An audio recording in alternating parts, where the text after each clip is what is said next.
Hello friend, मैं सुप्रिया स्वागत करती हूँ आपका डिकोड एग्ज़ाम में। फ्रेंड, आज हिस्ट्री की एमसीक्यू सीरीज़ में हम सॉल्व कर रहे हैं प्री मेडावल इंडिया, पूर्व मध्यकालीन भारत से संबंधित कुछ और प्रश्नों को। फ्रेंड, जैसा कि हमने अपनी लास्ट क्लास में पूर्व मध्यकालीन भारत से संबंधित कुछ प्रश्नों को सॉल्व किया, उसके एक्सप्लेनेशन को देखा, उम्मीद करती हूँ वो सेशन आपको अच्छा लगा होगा। तो आइए उसी सेशन को आज हम आगे बढ़ा रहे हैं और आज की क्लास में हम पूर्व मध्यकालीन भारत से संबंधित कुछ और प्रश्नों को देखेंगे जो हमारे एग्ज़ाम में यानी कि जो आयोग के द्वारा अभी तक पूछे गए हैं। फ्रेंड, जैसा कि आप यहाँ पे देख रहे हैं, प्रारंभिक मध्यकाल पार्ट 2 लिखा हुआ है। आज पार्ट 2 में हम प्रारंभिक मध्यकाल से संबंधित लगभग 20 प्रीवियस ईयर्स के क्वेश्चंस को देखेंगे।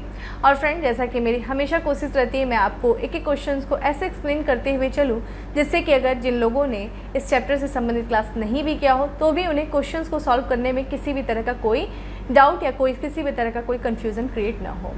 तो फ्रेंड, आइए स्टार्ट करते हैं आज की क्लास। और आज का हमारा पहला प्रश्न है, गुर्जर प्रतिहार शासकों में से किसकी उपाधि आदिवरा थी?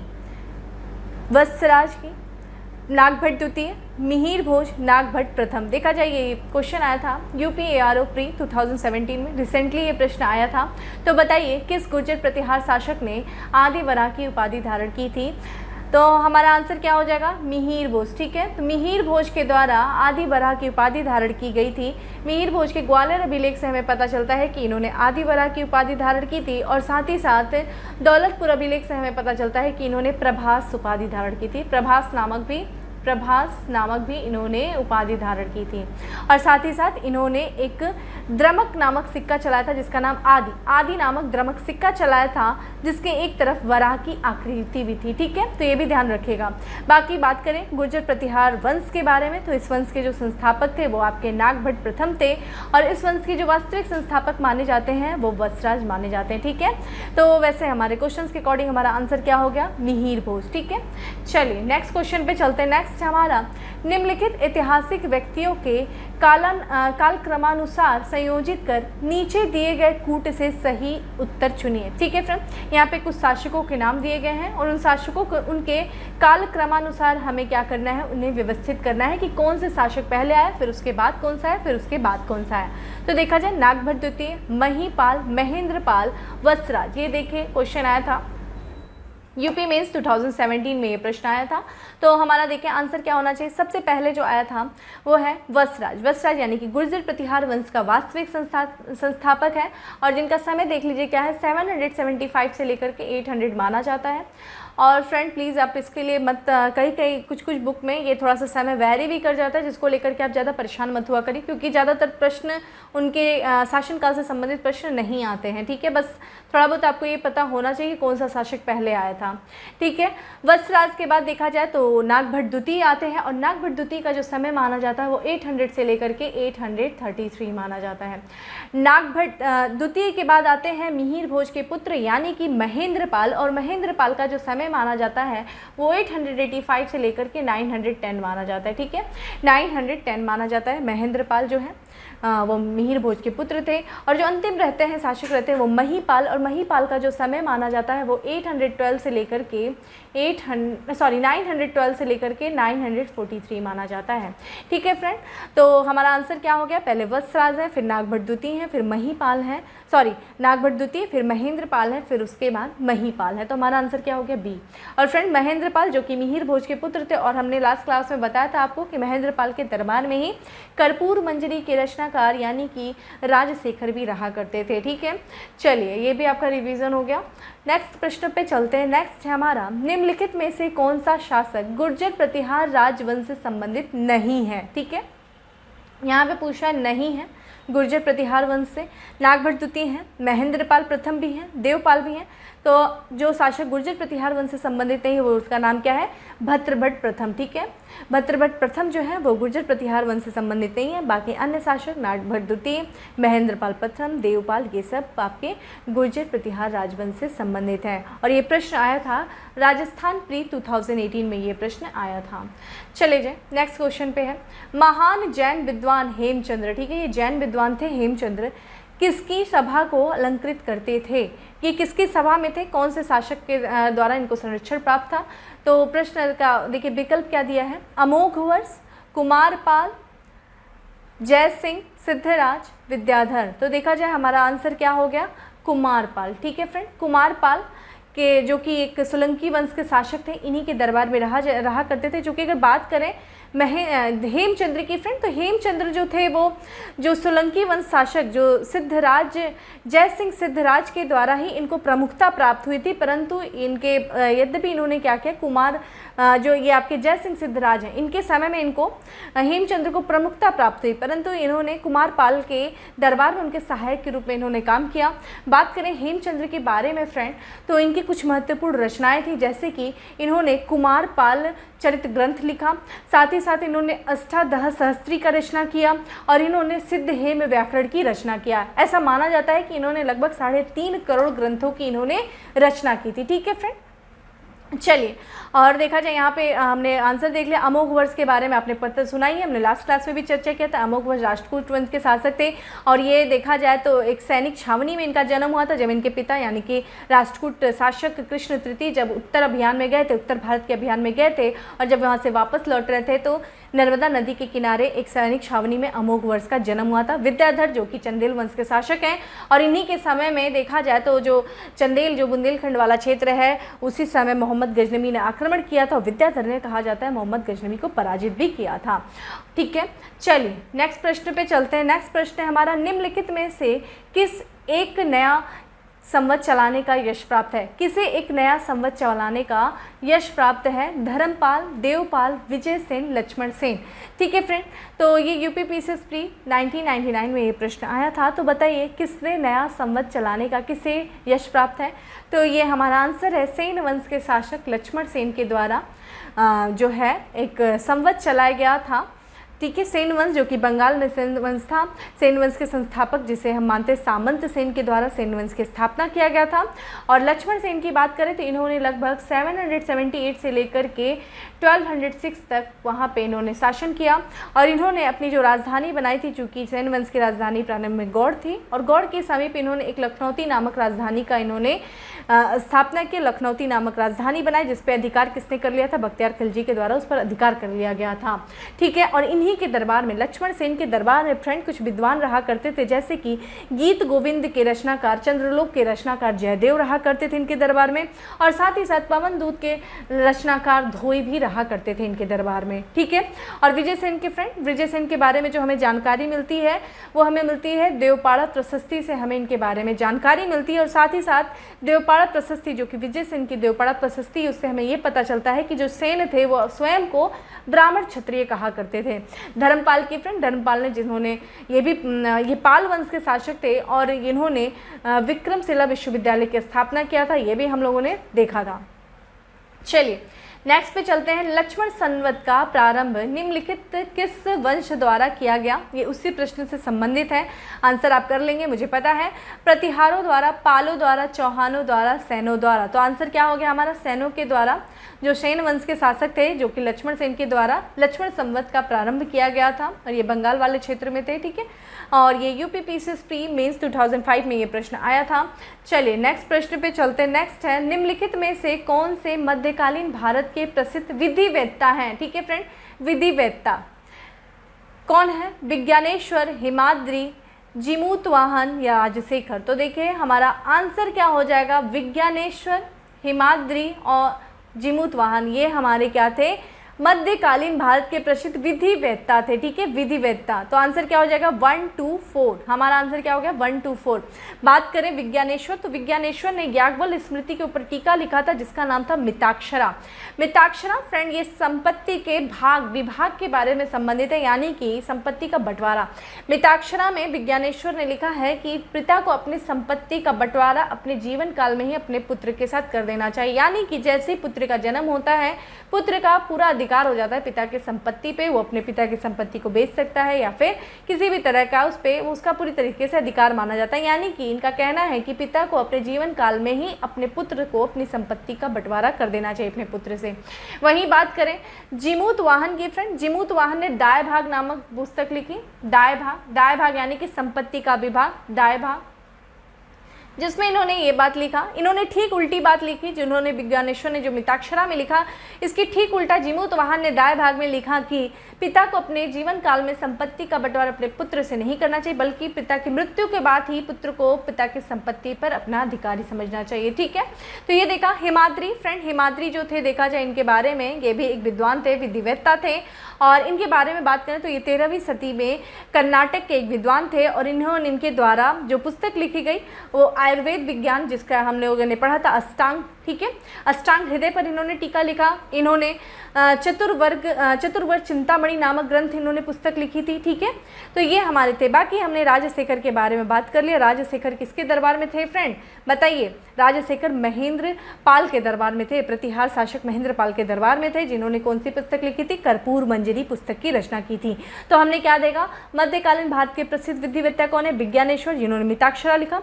हिमाद्री जिन्होंने कौन कौन सी रचनाएं की थी, हिमाद्री ने अष्टांग हृदय पर टीका लिखा था, चतुर्वर्ग चिंतामणि नामक पुस्तक लिखी थी, और जीमूतवाहन ने दाएं भाग नामक पुस्तक लिखी थी। ठीक है, चलिए ये देखा जाए IAS प्री तो 1995 में, और सेम ईयर पीसीएस ने भी पूछा था, यूपी पीसीएस ने 1995 में भी ये प्रश्न पूछा गया था। चलिए नेक्स्ट है हमारा कि सूची एक में देखिए राजवंश दिया गया है, और उस राजवंश से संबंधित सूची 2 में उनकी राजधानी दी गई है, और हमें क्या करना है, इन दोनों सूचियों को मिलाना है। सूची 1 में देखा जाए प्रतिहार, चोल, परमार और उनसे संबंधित राजधानी। तो आइए देखते हैं। प्रतिहार के संस्थापक कौन थे फ्रेंड, बताइए। प्रतिहार वंश के संस्थापक, प्रतिहारों के स्थापना किसने किया था, नागभट्ट प्रथम ने, और वास्तविक संस्थापक कौन था, वत्सराज। और प्रतिहारों की राजधानी फ्रेंड क्या थी, कन्नौज। ठीक है, कन्नौज में इनका अधिकार था, इनकी राजधानी थी।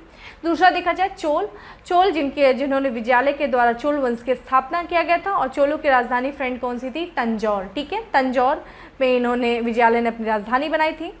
फिर परमार, फ्रेंड परमार जो थे उनकी राजधानी कौन सी थी, धार। ठीक है, परमार वंश के संस्थापक फ्रेंड कौन है, कृष्णराज। ठीक है, जिन्हें कृष्णराज, उपेंद्र कृष्णराज, लेकिन हमें जो वास्तविक संस्थापक माना जाता है वो सियक द्वितीय को माना जाता है। सोलंकी वंश फ्रेंड जो गुजरात में चालुक्य वंश से, उसी को सोलंकी वंश कहा जाता है। गुजरात को क्या बोला जाता था फ्रेंड, अहिलवाड़। ठीक है, तो सोलंकियों की राजधानी क्या होगी, अहिलवाड़। तो हमारा आंसर क्या होना चाहिए, प्रतिहारों की राजधानी कन्नौज, यानी कि द देखिए सब में दिया हुआ है। एलिमिनेशन मेथड में भी आप कैसे लगाते। फिर देखिए चोलों की राजधानी तो द के साथ कहाँ पे दिया है, आंसर हमारा क्या हो जाना चाहिए, डी हो जाना चाहिए। ठीक है, तो प्रतिहारों की राजधानी कन्नौज है, चोल की राजधानी तंजौर है, परमार की राजधानी धार है या धारा है, सोलंकी की राजधानी क्या होगी फ्रेंड, अहिलवाड़ा है। गुजरात के क्षेत्र को, गुजरात को ही अहिलवाड़ कहा जाता था, और सोलंकी यानी कि अगर बोले गुजरात के चालुक्य यानी कि गुजरात के चालुक्य सोलंकी वंश। ठीक है, चलिए नेक्स्ट प्रश्न पे चलते हैं। नेक्स्ट है हमारा गुर्जर प्रतिहार वंश की स्थापना किसने की। इतनी बार मैंने बता दिया है कि आप लोग वैसे ही स्मार्ट हो गए होगे, मुझे पता है फटाफट आंसर कर रहे होगे। तो गुर्जर प्रतिहार वंश की स्थापना किसने किया था, नागभट्ट प्रथम ने, वत्सराज ने, हर्षवर्धन ने, मिहिर भोज ने। तो हमारा आंसर क्या हो जाना चाहिए, नागभट्ट प्रथम के द्वारा गुर्जर वंश की स्थापना की गई थी, और इसके जो वास्तविक संस्थापक माने जाते हैं वो कौन से माने जाते हैं, वत्सराज माने जाते हैं। नागभट्ट प्रथम का जो समय देख लीजिए 730 से लेकर के 756 माना जाता है, और इन्होंने चूँकि इनके जो एक बालादित्य के द्वारा जो ग्वालियर अभिलेख की रचना की गई थी, तो बालादित्य के ग्वालियर अभिलेख से हमें जानकारी मिलती है कि नागभट्ट प्रथम ने अरबों को पराजित किया था। फ्रेंड जैसा कि गुजरात वाले क्षेत्र पे अरब आक्रमण भी उस समय शुरू हो गए थे। ठीक है, 712 में सबसे पहला अरब आक्रमण हुआ था, सफल अरब आक्रमण हुआ था मोहम्मद बिन कासिम के समय में। तो अरब आक्रमण हो रहा था, तो इन्होंने अरबों को पराजित किया था, जिसके वजह से इनको एक उपाधि मिली थी। वो उपाधि क्या थी, मलेच्छों का नाशक। मलेच्छों का नाशक फ्रेंड, मलेच्छ कोई जाति नहीं थी, ये भी ध्यान रखिएगा। ये नहीं कि सोचे कि मैम तो जाति के बारे में बोल रही हैं, कोई जाति नहीं थी। मलेच्छ उनको कहा जाता था जो ये बाहरी आक्रमणकारी आया करते थे, उन्हीं को मलेच्छ कहा जाता था, क्योंकि उस समय देखेंगे बहुत ज़्यादा बाहरी आक्रमण भी होने लगते थे। तो ये बाहरी आक्रमणकारियों को मलेच्छ कहा जाता था। चूँकि इन्होंने अरबों को पराजित किया था, अरब क्या थे, बाहरी थे, इसलिए इनको आपको नागभट्ट प्रथम को क्या कहा जाता है, मलेच्छों का नाशक कहा जाता है। ठीक है, और इसी के साथ साथ इन्हें नारायण का अवतार कहा जाता है। ठीक है, और ये जो ग्वालियर अभिलेख है, ठीक है, ग्वालियर अभिलेख में हमने देखा कि ग्वालियर अभिलेख में जो प्रतिहारों को लक्ष्मण का वंशज बताया जाता है। ठीक है, लक्ष्मण का वंशज बताया जाता है। और साथ ही साथ हमने ये भी देखा था कि गुर्जर जो थे, गुर्जर जाति का जो सर्वप्रथम उल्लेख हुआ था वो पुलकेशिन द्वितीय के ऐहोल अभिलेख में हुआ था। तो अगर आपसे प्रश्न है कि गुर्जर जो है, गुर्जर जाति का सर्वप्रथम उल्लेख हमें किस अभिलेख में मिलता है, तो पुलकेशिन द्वितीय के ऐहोल अभिलेख में हमें गुर्जर जाति का सर्वप्रथम उल्लेख मिलता है। और इसी के साथ साथ हमें बाण भट्ट के हर्षचरित्र में भी हमें गुर्जर जाति के बारे में जानकारी मिलती है। ठीक है, और बाकी इन्होंने ग्वालियर अभिलेख में गुर्जर प्रतिहारों ने अपने आप को किसका वंशज बताया, लक्ष्मण का वंशज बताया है। ठीक है, और नागभट्ट प्रथम को क्या कहा जाता था, मलेच्छों का नासक कहा जाता था। ग्वालियर अभिलेख किसका है, बालादित्य का। होप आपको ये सारी चीज़ें रिवीजन हो जाएगी। मैं बार बार आपको इसीलिए चीज़ें बताती हूँ कि एकदम पूरी तरीके से याद कर लो। बिल्कुल कहीं से भी प्रश्न कुछ भी घुमा के पूछे, बिल्कुल आपको फटाफट आंसर आपके बिल्कुल आना चाहिए तुरंत। ठीक है, बाकी मिहिर भोज के बारे में हमने चर्चा कर ही लिया। हर्षवर्धन जो कि आपका कन्नौज का शासक था, कन्नौज इनकी राजधानी थी, पुष्यभूति वंश का शासक था। कन्नौज पे अपनी बहन राजश्री के साथ ये संयुक्त रूप से दोनों शासन प्रशासन चलाया करते थे। चलिए नेक्स्ट प्रश्न पे चलते। नेक्स्ट है हमारा, राजवंश जो कन्नौज पर आधिपत्य स्थापित करने में त्रिकोणीय संघर्ष में उलझे हुए थे। फ्रेंड, त्रिकोणीय संघर्ष कन्नौज को लेकर के फ्रेंड त्रिकोणीय संघर्ष हुआ था, यानी कि 3 राजवंश थे जो आपस में लड़ रहे थे। वो कौन थे, चोल हो गए, पाल, गुर्जर, राष्ट्रकूट। तो ये हमारा आंसर क्या हो जाएगा, देखिए पाल भी थे त्रिकोणीय संघर्ष में, गुर्जर भी थे त्रिकोणीय संघर्ष में, और राष्ट्रकूट भी थे त्रिकोणीय संघर्ष में। चोल जो थे फ्रेंड, चोल जो थे त्रिकोणीय संघर्ष में नहीं थे। तो हमारा आंसर क्या हो जाना चाहिए, 2, 3, 4, 2, 3, 4। चौलों की तो आप अगर लोकेशन देखेंगे तो फ्रेंड बिल्कुल दक्षिण वाले क्षेत्र में आ जाता है, आंध्र तमिलनाडु वाले क्षेत्र में। और इन्होंने उनका कभी उत्तर भारत की तरफ इन्होंने कभी विस्तार नहीं किया, लेकिन एक शासक थे जो कि हमने चर्चा पहले ही किया है, राजेंद्र प्रथम ने। उन्होंने गंगा का अभियान किया था, गंगा अभियान के दौरान उन्होंने महिपाल को पराजित किया था, परंतु उन्होंने उस क्षेत्र को कभी भी चोल साम्राज्य में मिलाया नहीं था। अप्रत्यक्ष रूप से उस पर इन्होंने अपना नियंत्रण किया था। ठीक है, राजेंद्र चोल जिन्होंने गंगा पर अधिकार करने के, यानी कि गंगा के क्षेत्र को विजित करने के बाद उन्होंने गंगे कोंड चोलपुरम की उपाधि डाल रखी थी, गंगे कोंड चोल की। ठीक है, तो फ्रेंड चोल तो नहीं है, बाकी पाल जो थे, पाल प्रतिहार जो पाल थे, पाल और गुर्जर और अपने राष्ट्रकूट। फ्रेंड कन्नौज जो था, कन्नौज के लिए, कन्नौज में हम देखते हैं जब हर्षवर्धन की मृत्यु हो जाती है, तो हर्षवर्धन की मृत्यु के बाद चूँकि उन्होंने कन्नौज को अपनी राजधानी बनाई थी गुप्तोत्तर काल के समय, तो उनकी मृत्यु के बाद कोई भी ऐसा योग्य शासक नहीं था जो कन्नौज के शासन प्रशासन को क्या करे, अपने हाथ में ले सके। इसके कारण क्या हुआ, कन्नौज पर अधिकार करने के लिए विभिन्न क्षेत्रीय शक्तियां आपस में संघर्ष करने लगीं। कारण भी कन्नौज देखा जाए गंगा नदी के किनारे, गंगा नदी के किनारे स्थापित होने के कारण इसका एक अपना व्यापारिक महत्व था, और साथ ही साथ गंगा और यमुना दोआब के क्षेत्र में स्थित होने के कारण इसका एक अपना आर्थिक महत्व था। चूँकि दोआब के क्षेत्र काफ़ी ज़्यादा उपजाऊ होते हैं, तो आर्थिक दृष्टि से वो काफ़ी ज़्यादा महत्वपूर्ण होते हैं। और फ्रेंड हमने इतिहास को जितनी बार पढ़ा, हमने देखा दोआब के क्षेत्र पर अधिकार करने के लिए अक्सर शक्तियां आपस में संघर्ष करती हैं, जिसमें से हम देख रहे हैं कन्नौज पर अधिकार करने के लिए 3 शक्तियां आपस में लड़ रही। वहीं अगर हम देखें दक्षिण में जाएं तो रायचूर दोआब जो कि कृष्णा और तुंगभद्रा नदी के क्षेत्र पर स्थित है, वहाँ रायचूर दोआब को लेकर के अक्सर चोल जो है राष्ट्रकूटों से, राष्ट्रकूट विभिन्न शक्तियाँ आपस में युद्ध किया करती हैं। तो ये हमेशा से इतिहास ही रहा है। तो अगर कन्नौज पर अधिकार करने के लिए देखा जाए, जो प्रतिहार वंश का शासक था जिसने वत्सराज, उसने सर्वप्रथम कन्नौज पर आक्रमण किया था। और फ्रेंड कारण भी ये था कि ऐसा, अगर आपने हिस्ट्री किया होगा तो मैं यहाँ पे पूरी चीज़ तो नहीं बता सकती, तो यहाँ पे जो आपका पाल वंश का शासक था, पाल वंश का शासक धर्मपाल ने एक अपना प्रतिनिधि वहाँ पे बैठा दिया था, कहाँ पे, कन्नौज पर, जिसका विरोध किसने किया था, प्रतिहार वंश का शासक वत्सराज। उसने आक्रमण किया और इसने पाल वंश के शासक धर्मपाल को पराजित कर दिया।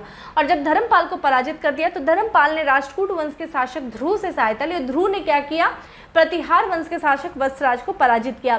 तो यही पराजय और विजय का सिलसिला चलता रहा, और लगभग माना जाता है कि 200 वर्षों तक कन्नौज पर अधिकार करने के लिए ये 3 शक्तियाँ आपस में संघर्ष करती हैं। 800 से लेकर के लगभग 900 ईस्वी के बीच में ये 3 शक्तियाँ आपस में संघर्ष करती रहती है। और अंतिम रूप से देखा जाए तो जो कन्नौज पर अधिकार करता है, अंतिम रूप से जो सफल होता है वो कौन होता है, गुर्जर प्रतिहार शासक। ठीक है, तो हमारा आंसर क्या हो गया, पाल, गुर्जर और राष्ट्रकूट। ठीक है, चलिए नेक्स्ट प्रश्न पे चलते हैं। नेक्स्ट है हमारा, निम्नलिखित में से किसे नगर महोदय श्री के नाम से जाना जाता है। किसे जाना जाता है, महोबा, कंपिल, मथुरा, कन्नौज। तो नगर महोदय श्री या महोदया नगर से जो जाना जाता है वो कन्नौज के जाना जाता है, कन्नौज। ठीक है, आज भी देखा जाए इत्र के लिए काफ़ी ज़्यादा ये फेमस है कन्नौज। तो कन्नौज को जाना जाता है नगर महोदया के। और फ्रेंड यहाँ पे देखें, महोबा जो है, महोबा आजकल रिसेंटली न्यूज़ में चल रहा है। प्रधानमंत्री ने जो प्रधानमंत्री उज्ज्वला योजना का जो द्वितीय वर्जन है वो महोबा से शुरू किया है, उत्तर प्रदेश के महोबा जिले से। चलिए हमें कमेंट बॉक्स में आंसर लिखे कि प्रधानमंत्री उज्ज्वला योजना की जो पहली शुरुआत की गई थी, प्रथम वर्जन, वो कब, किस शहर से, मतलब उत्तर प्रदेश के किस जिले से, और उसका ईयर कौन सा है, वो कब शुरू किया गया। तो जल्दी से कमेंट बॉक्स में आंसर करिए। ठीक है, चलिए नेक्स्ट प्रश्न पे चलते हैं। नेक्स्ट है हमारा, निम्नलिखित में से किसने खंभात में तोड़ी गई मस्जिद के पुनर्निर्माण के लिए आर्थिक सहायता प्रदान की थी। खंभात में एक मस्जिद था, उसका पुनर्निर्माण करने के लिए किस शासक ने आर्थिक सहायता प्रदान की? चामुंडी राय, जयसिंह सिद्धराज, कुमारपाल, महिपाल। तो बताइए हमारा आंसर क्या होगा? हमारा आंसर हो गया बी। ठीक है, आंसर बी, यानी कि जयसिंह सिद्धराज के द्वारा जो मस्जिद थी खंभात की खाड़ी में, उसके पुनर्निर्माण करने के लिए आर्थिक सहायता की गई। और ये चूँकि गुजरात के चालुक्य वंश के शासक थे और इनके समय में एक मुस्लिम लेखक थे जिनका नाम था ओफी। ठीक है, ओफी के अनुसार जयसिंह सिद्धराज ने अपने निजी कोष से लगभग 1 लाख बलोत्र, ठीक है, 1 लाख बलोत्र मतलब होता है स्वर्ण मुद्रा, लगभग 1 लाख स्वर्ण मुद्रा दान दिया। किस मस्जिद के पुनर्निर्माण के लिए? जो खंभात की खाड़ी में एक मस्जिद थी। चूँकि जयसिंह सिद्धराज एक शैव धर्म के अनुयायी थे, ठीक है, ये शैव धर्म के उपासक थे, परंतु ये धार्मिक रूप से काफ़ी सहिष्णु थे। अन्य धर्मों को भी ये क्या करते हैं कि संरक्षण देते हैं, अन्य धर्मों के प्रति भी इनकी काफ़ी जो नीति थी वो उदारवादी थी। इसी क्रम में देखा जाए जो सोमनाथ मंदिर है, सोमनाथ मंदिर जिस पे देखा था ना, सोमनाथ मंदिर के ऊपर मोहम्मद गजनवी ने 1025 में आक्रमण किया था, बुरी तरह से लूटा था। सोमनाथ मंदिर पे जो यात्री आते थे दर्शन करने के लिए, उनके ऊपर से इन्होंने जजिया कर को भी समाप्त कर दिया था। किसने? जयसिंह सिद्धराज ने। ठीक है, चलिए नेक्स्ट प्रश्न पे चलते हैं। नेक्स्ट है हमारा, राजा भोज ने शासन किया। फ्रेंड राजा भोज के बारे में देखिए, 2 राजा भोज थे, कभी भी कंफ्यूज नहीं होना चाहिए आपको। एक प्रतिहार वंश के भी भोज थे और दूसरा आपका परमार वंश के भी शासक थे जिनका नाम था भोज। तो इन्होंने कहाँ पे शासन किया?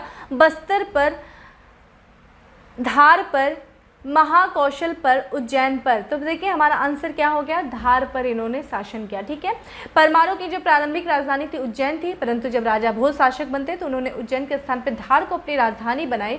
और राजा भोज जो कि एक परमार वंश के शासक थे, और आपको पता है जो परमार थे किसके सामंत थे फ्रेंड? ये प्रतिहारों के सामंत थे। फ्रेंड ये जो कन्नौज वाले क्षेत्र पे जो ये प्रतिहार जब कमज़ोर होने लगते हैं तो हम क्या देखते हैं कि वाराणसी और कन्नौज वाले क्षेत्र पर गढ़वाल वंश की स्थापना होती है, और ये परमार जो है, ये जो मालवा वाले क्षेत्रों पर जो प्रतिहार की शक्ति कमज़ोर होती है तो उनके क्षेत्र पे परमारों की स्थापना होती है। तो जो देखते हैं कि राजा भोज जो रहते हैं वो परमार वाले जो आपके मालवा वाले क्षेत्र पर अधिकार करते हैं, परमार वंश के शासक रहते हैं। और इन्होंने ये काफ़ी विद्वान रहते हैं और अपनी विद्वता के कारण इनकी जो उपाधि थी उसका नाम था कविराज की उपाधि इन्होंने ग्रहण की थी। और इन्होंने विभिन्न ग्रंथों की रचना किया था, जैसे कि व्यवहार मंजरी, श्रृंगार मंजरी और श्रृंगार प्रकाश जैसे विभिन्न ग्रंथों की इन्होंने रचना किया था। और फ्रेंड ऐसा माना जाता है कि इनके समय में जो धार था वो 11वीं सदी में संस्कृत शिक्षा का सबसे बड़ा केंद्र बन गया था। ठीक है, जो धार बहुत इंपॉर्टेंट है। तो राजा भोज के समय में, क्योंकि काफ़ी विद्वान थे और इन्होंने धार को अपने समय में संस्कृत शिक्षा का बहुत ही बड़ा केंद्र बन गया था। ठीक है, और परमार वंश की बात कर लें थोड़ा सा। जो परमार वंश के संस्थापक कौन थे? उपेंद्र कृष्ण राज थे। और इनके जो वास्तविक संस्थापक थे वो कौन थे? सीएक द्वितीय। और इनके बारे में, यानी कि परमार वंश के शासकों की वंशावलियों के बारे में जिस अभिलेख से हमें पता चलता है उसका नाम क्या है? हरसोल अभिलेख। ठीक है, तो क्या हमें पता चला? हरसोल अभिलेख से हमें परमार वंश के शासकों की वंशावली प्राप्त होती है। परमार वंश की स्थापना किसने किया था? उपेंद्र कृष्णराज ने किया था। वास्तविक संस्थापक कौन था? वो सीएक द्वितीय थे। इन्होंने प्रारंभ में राजधानी उज्जैन बनाई। फिर उसके बाद देखा जाए तो धार को इन्होंने अपनी राजधानी किसने बना लिया? राजा भोज ने बना लिया। काफ़ी विद्वान थे, अब कविराज इनकी उपाधि थी। व्यवहार मंजरी, श्रृंगार प्रकाश जैसे ग्रंथों की इन्होंने रचना किया। चलिए नेक्स्ट प्रश्न पे चलते हैं। नेक्स्ट है हमारा, निम्नलिखित में से किसने काल्पनिक वैज्ञानिक उपकरणों पर पुस्तक लिखी? काल्पनिक वैज्ञानिक उपकरणों पर किसने पुस्तक लिखी? भोज, गोविंदराज, चंद्रवर्मन, महिपाल। देखिए काफ़ी जो विद्वान शासक था वही था जो हमारे परमार वंश के शासक भोज के द्वारा काल्पनिक वैज्ञानिक उपकरण पर पुस्तक लिखी और उस पुस्तक का नाम क्या था फ्रेंड, बताइए। उस पुस्तक का नाम था समरांगण सूत्र, ठीक है, समरांगण सूत्र। ये पुस्तक जो थी राजा भोज के द्वारा लिखी गई थी और इसमें काल्पनिक वैज्ञानिक उपकरणों पर आधारित ये पुस्तक थी। और इनके कुछ और भी ग्रंथ थे जिसका नाम था युक्ति कल्पतरु, ठीक है, युक्ति कल्पतरु। युक्ति कल्पतरु में राजा भोज ने विविध प्रकार के नाव के निर्माणों की चर्चा की है, ठीक है। और देखा जाए ये काफ़ी जिस तरह के ये विद्वान थे, इन्होंने और भी हमने देखा कि किस तरीके से इन्होंने श्रृंगार प्रकाश और इन्होंने व्यवहार मंजरी, श्रृंगार प्रकाश, श्रृंगार मंजरी जैसी अन्य पुस्तकों की भी रचना किया। और मिहिर भोज का देखा जाए तो इनकी उपाधि क्या थी, कविराज इनकी उपाधि हुआ करती थी। बाकी इन्होंने एक और पुस्तक का नाम लिखा, इन्होंने एक और पुस्तक की रचना की थी जिसका नाम है सरस्वती कंठाभरण, ठीक है, सरस्वती कंठाभरण। चलिए नेक्स्ट प्रश्न पे चलते हैं। नेक्स्ट बहुत ही अच्छा प्रश्न है, भोजशाला मंदिर की अधिष्ठात्री, ठीक है, अधिष्ठात्री देवी थी। अधिष्ठात्री मतलब स्थापित देवी कौन सी थी भोजशाला मंदिर में? भोजशाला मंदिर का भी निर्माण देखा जाए राजा भोज ने करवाया था, तो कौन सी थी अधिष्ठात्री देवी? भगवती दुर्गा, भगवती पार्वती, भगवती लक्ष्मी, भगवती सरस्वती। तो हमारा आंसर क्या हो गया? भगवती सरस्वती के जो थी वही भोजशाला मंदिर में स्थापित देवी थी। और भोजशाला मंदिर जो कि भोज के द्वारा स्थापित किया गया था और ये धार में, राजा भोज ने धार में भोजशाला संस्कृत विश्वविद्यालय की स्थापना किया था, संस्कृत महाविद्यालय की स्थापना किया था। और इसी महाविद्यालय में इन्होंने वाग्देवी, ठीक है, वाग्देवी जो कि देवी सरस्वती ही हैं, ठीक है, वाग्देवी भी आ जाए तो लिखिएगा, वाग्देवी की प्रतिमा को स्थापित किया। और फ्रेंड ध्यान रखिएगा, ये जो वाग्देवी की जो प्रतिमा का जो वास्तुकार था उसका नाम था मंथन, ठीक है, मंथन जो था ये उसका वास्तुकार थे वाग्देवी की प्रतिमा का। और ये जो वाग्देवी वर्तमान में जो इस समय देखेंगे तो ब्रिटिश संग्रहालय में इसको रखा गया है, इस प्रतिमा को। और एक चीज़ बहुत इंपॉर्टेंट है, आप लोग तैयारी करते हैं पुरस्कारों के बारे में पढ़ते होंगे, तो जो आपने ज्ञानपीठ पुरस्कार पढ़ा हो, ज्ञानपीठ पुरस्कार के आप जो देखेंगे तो ज्ञानपीठ पुरस्कार में जो सरस्वती देवी की जो प्रतिमा है वो इसी वाग्देवी की प्रतिमा से लिया गया है। यानी कि जो भोजशाला मंदिर में स्थापित जो वाग्देवी यानी कि सरस्वती देवी की प्रतिमा से ही ज्ञानपीठ पुरस्कार में जो प्रतीक चिन्ह बना है वो यहीं से लिया गया है, ठीक है। उम्मीद करती हूँ ये चीज़ें समझ में आ गई होंगी आपको। और वर्तमान में इसकी बात करें तो जो भोजशाला जो मंदिर है समय कमला मौला मस्जिद के प्रांगण में स्थापित है। ये प्रश्न आया था यूपीएलडीए प्री 2001 में, ये प्रश्न आया था। चलिए नेक्स्ट प्रश्न पे चलते हैं। नेक्स्ट है हमारा, निम्नलिखित में से कौन सा परमार वंश का शासक नहीं है? ठीक है, परमार वंश संस्थापक कौन था? उपेंद्र कृष्णराज। वास्तविक संस्थापक सियक द्वितीय। राजधानी उज्जैन। ऐसी चीज़ें याद कर लो कि मतलब भूले ही नहीं, ठीक है। तो बताइए कौन सा वंश परमार वंश का शासक नहीं था? उपेंद्र, मुंज, गांगेयदेव, उदयादित्य। तो हमारा देखिए आंसर क्या हो जाएगा? हमारा आंसर हो जाएगा गांगेयदेव, ठीक है। ये रिसेंटली ये प्रश्न आया है एमपीपीएसएस प्री 2017 में।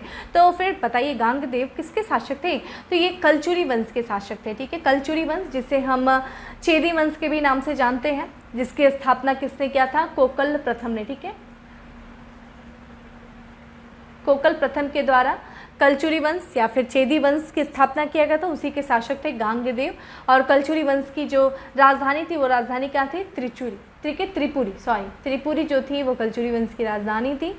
और इनकी जो उपाधि थी, गांगेयदेव की उपाधि जो थी विक्रमादित्य थी। और फ्रेंड इनके समय ऐसा माना जाता है कि जो पूरे मध्यकाल के समय में जो स्वर्ण सिक्के थे वो पूरी तरीके से समाप्त हो गए थे, फिर विलुप्त हो गए थे, उनको इन्होंने पुनः क्या किया था? सर्वप्रथम इनके ही द्वारा उसको फिर से क्या किया गया था? प्रारंभ करवाया गया था स्वर्ण सिक्कों का, ठीक है। अन्य बाकी जो अन्य जो है शासक हो गए वो परमार वंश से नहीं है, ठीक है। तो उपेंद्र, मंजू, उदयादित्य जो है अन्य जो शासक हैं वो क्या हो गए? परमार वंश से हैं, ठीक है। चलिए नेक्स्ट प्रश्न पे चलते हैं। नेक्स्ट है हमारा, निम्नलिखित युग्म पर विचार करें। यहाँ पे प्रसिद्ध क्षेत्र दिए हुए हैं, उस क्षेत्र से संबंधित स्थल यानी कि वो क्षेत्र किस स्थान पे है। देखिए बौद्धगया कहाँ पे है फ्रेंड? ये तो सबको आता होगा। यहाँ पे देखिए बघेलखंड नहीं, बौद्धगया कहाँ पे? बिहार में है। हमारा पहला निकल गया, तो हम अगर इसको हटा दिए तो हमें दो विकल्पों में से यानी कि बी और सी में से हमें सही उत्तर को देखना है। चलिए खजुराहो, बुंदेलखंड, बिल्कुल सही है फ्रेंड। चंदेल शासकों के द्वारा खजुराहो के मंदिर का निर्माण करवाया गया, बहुत ही प्रसिद्ध मंदिर है, ठीक है, जिसमें सिकंदरिया महादेव का मंदिर सबसे महत्वपूर्ण विद्याधर के द्वारा बनवाया गया था। और ये बुंदेलखंड वाले क्षेत्र पे बिल्कुल सही है। तो हमारा आंसर देखिए अभी भी बी और सी में भी 2 है। शिरडी फ्रेंड विदर्भ भी महाराष्ट्र में है, परंतु शिरडी जो है वो महाराष्ट्र के विदर्भ में नहीं है, बल्कि ये शिरडी अहमदनगर में है। ठीक है, ये गलत है, यहाँ पे क्या हो जाएगा अहमदनगर। अहमदनगर फ्रेंड पता है ना, सिंधु घाटी सभ्यता का सबसे दक्षिणतम बिंदु है अहमदनगर। अहमदनगर ठीक है, तो ये गलत हो गया हमारा, ये गलत हो गया। 3 निकालो, यानी कि हमारा आंसर क्या हो जाएगा फ्रेंड सी 2 और 5। तो नासिक फ्रेंड, नासिक भी आपको पता है महाराष्ट्र में नासिक जो है, नासिक के संतरे काफ़ी ज़्यादा प्रचलित हैं, तो ये भी हमारा गलत हो गया। हमारा राष्ट्र बनता है तिरुपति। तिरुपति फ्रेंड रायलसीमा में है, रायलसीमा यानी कि आंध्र प्रदेश। तो हमारा आंसर क्या हो गया सी। ये IAS प्री 2016 में ये प्रश्न आया था। चलिए नेक्स्ट प्रश्न पे चलते हैं। मध्यकालीन भारत के आर्थिक इतिहास के संदर्भ में शब्द अर्घट्टा ठीक है किसे निरूपित करता है? अर्घट्टा से क्या तात्पर्य है? शब्द है बधुआ मजदूर, सैन्य अधिकारियों को दिए गए भूमि अनुदान, भूमि की सिंचाई के लिए प्रयुक्त जल चक्र वाटरविल, कृषि भूमि में बदली गई बंजर भूमि। ठीक है, जो कृषि भूमि में बदली गई बंजर भूमि, ये IAS प्री उसी साल ये प्रश्न आया जो अभी हमने लास्ट प्रश्न देखा। तो अर्घट्टा जो है फ्रेंड ये है भूमि की सिंचाई के लिए प्रयुक्त जो जल चक्र है। फ्रेंड अरहर हम लोगों ने पढ़ा ना, ईरी भी पढ़ा था, शायद आप लोग याद होगा। तो ईरी का भी मतलब था एरी, जिसका तात्पर्य था क्या, जल से संबंधित था, सिंचाई व्यवस्था, जो सिंचाई के हेतु जो कर वगैरह लिए जाते थे इस तरह से। तो उसी से थोड़ा सा रिलेट करके पढ़ो। तो अर्घट्टा जो है वो क्या है, भूमि की सिंचाई के लिए प्रयुक्त जल चक्र है। बहुत अच्छा प्रश्न आया। कश्मीर का अकबर नाम से प्रसिद्ध सुल्तान कौन है? कश्मीर का अकबर किसे जाना जाता है? सुल्तान शमसुद्दीन शाह, सुल्तान कुतुबुद्दीन शाह, सुल्तान सिकंदर, सुल्तान जैनुल आबदीन। जैनुल आबदीन ये बिहार PCS प्री ये भी रिसेंटली प्रश्न आया, 2018 में आया है। तो बताइए कश्मीर का अकबर किसे कहा जाता है? कश्मीर का अकबर कहा जाता है सुल्तान जैनुल आबदीन को कश्मीर का अकबर कहा जाता है। इनका समय देख लीजिए 1420 से लेकर के 1470 इनका समय माना जाता है। ठीक है, और इनका वास्तविक नाम था शाह खान। ठीक है, शाह खान इनका वास्तविक नाम था। प्रश्न ये सब आ सकते हैं, थोड़ा नोट डाउन किया करो। ठीक है, वास्तविक संसारी जो सुल्तान सिकंदर है वे इन्हीं के ये पुत्र हैं, यानी कि सिकंदर जो है इनके पिता रहते हैं। वो सिकंदर नहीं अलेक्जेंडर जो मौर्य काल के समय देखेंगे तो आक्रमण कर रहा है 326 वगैरह ईस्वी पूर्व के समय, वो नहीं है। ये सिकंदर जो है सुल्तान सिकंदर जैनुल आबदीन के पिताजी हैं। और ये काफ़ी कहा जाता है असहिष्णु शासक रहते हैं। इनके समय में बहुत सारे कश्मीर में हिंदू मंदिरों को बहुत ज़्यादा तोड़वाया गया था, जिसकी वजह से वहाँ पे ब्राह्मणों के ऊपर बहुत ज़्यादा अत्याचार किया जाता है, जिसमें बड़ी संख्या में जो ब्राह्मण थे वो कश्मीर से पलायन किए थे। परंतु जब जैनुल आबदीन जब शासक बनते हैं तो इन्होंने अपने पिता की नीतियों के ठीक विरुद्ध इन्होंने शासन किया, यानी कि जो इनके पिता के द्वारा हिंदू मंदिरों को तोड़वाया गया था इसका इन्होंने अपना मरम्मत करवाया। साथ ही साथ जो ब्राह्मण जो कश्मीर से पलायन कर गए थे उन ब्राह्मणों को पुनः कश्मीर में स्थापित करने के लिए या पुनर्स्थापित करने के लिए उनको प्रेरित किया, उनको बुलाया गया। और साथ ही साथ इनके द्वारा गौ हत्या पर इन्होंने प्रतिबंध लगाया और इन्होंने जजिया कर को समाप्त किया। फ्रेंड जजिया कर के बारे में आप लोग पढ़े होंगे। जजिया कर जो कि गैर हिंदुओं पे लगता था, गैर मुस्लिम शासकों के ऊपर लगता था जजिया कर। ठीक है, और एक तरीके से जजिया कर इन्होंने एक धार्मिक कर था और एक ये कर लगाया जाता था और फिर इसको भी इन्होंने समाप्त किया, जिसके कारण इनको अकबर से इनकी तुलना की जाती है। इसीलिए इनको अकबर का कश्मीर का अकबर कहा जाता है। एक बड़ा ही विरोधाभास था फ्रेंड इनके बारे में देखा जाए तो सुल्तान सिकंदर जो थे उन्होंने सती प्रथा पर प्रतिबंध लगाया था कश्मीर में। ये भी प्रश्न आ सकता है कि कश्मीर में सती प्रथा पर प्रतिबंध किसने लगाया था। देखिए इनके पिता जो हैं वो काफ़ी असहिष्णु हैं, कठोर शासक हैं, इनकी नीतियाँ काफ़ी कठोर थी हिंदुओं के प्रति, लेकिन उन्होंने सती प्रथा पर प्रतिबंध लगाया था।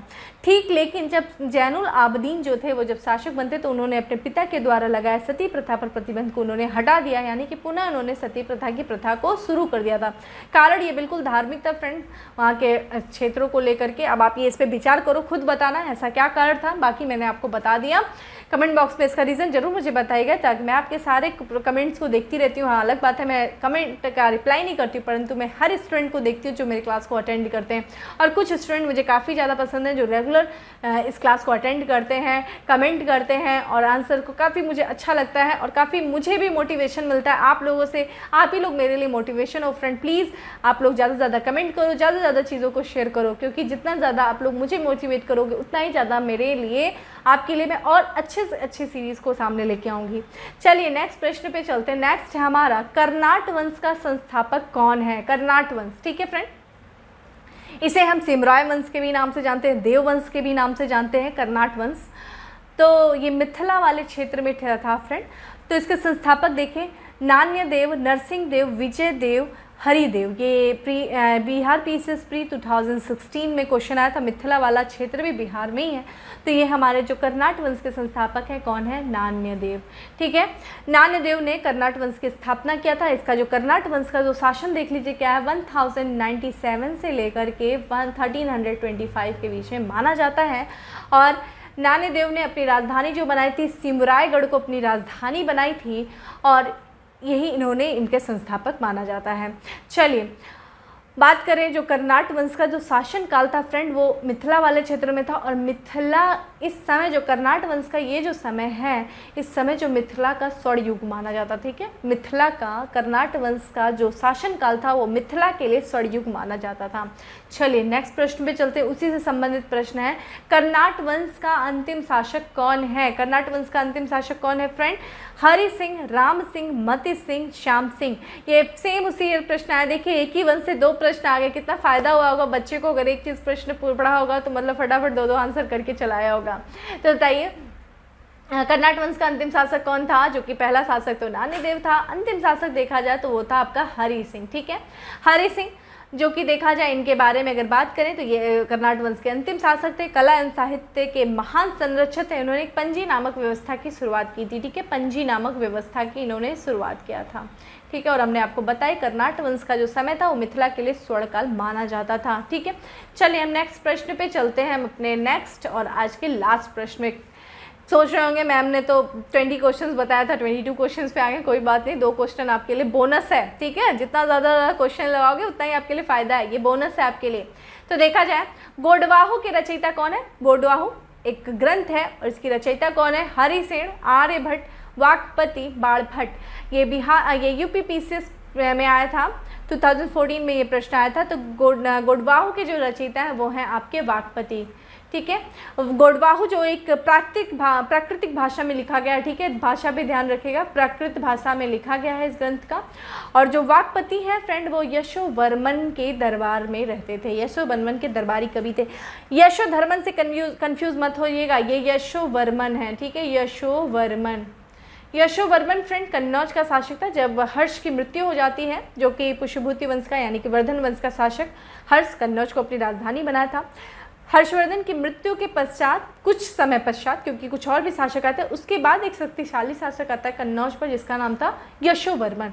यशोवर्मन के ही दरबार में वाकपति रहा करते थे जिन्होंने गोडवाहु की रचना प्राकृतिक भाषा में किया। और इन्हीं के दरबार में एक और कवि भी, एक और विद्वान भी रहते थे जिनका नाम था भवभूति, ठीक है। भवभूति फ्रेंड प्रसिद्ध नाटककार हैं, ध्यान रखिएगा।